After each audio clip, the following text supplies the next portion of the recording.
3ds Max photometric lights give us the ability to project an image or pattern onto the scene, and that's called a projector map. It works best with a spotlight distribution because we can constrain the map to the radius of the spotlight's fall off.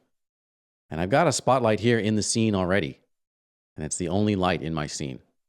I'll select it and go over to the Modify panel. And as I said, we've got a spotlight distribution type.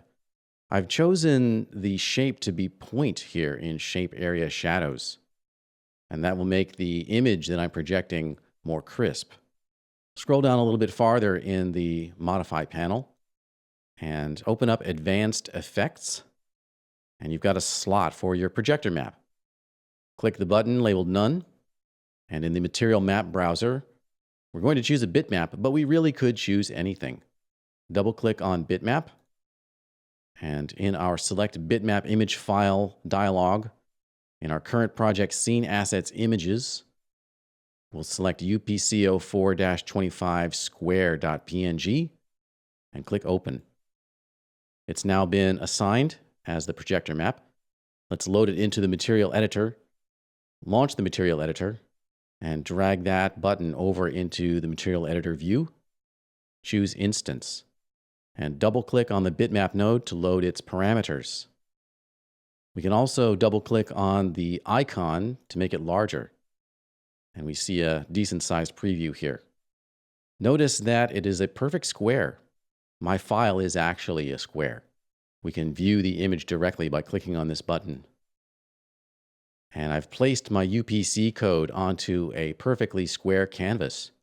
Because the photometric spotlight does not allow us to control the aspect ratio of the projector map.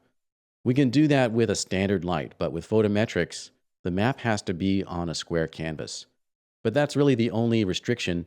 The map could be a procedural, it could be a sequence of images, or really anything you want. Also keep in mind that the radius of the spotlight's fall off will touch the edges of the bitmap, and that'll be tiled 1 unit across by default. And we need to make sure that we have a bit of a gap here. Imagine that you've got a circle and you've placed the image within the boundaries of that circle. And give it a little bit of extra margin to account for the spotlight's hotspot radius, which will be a little bit inside the fall off.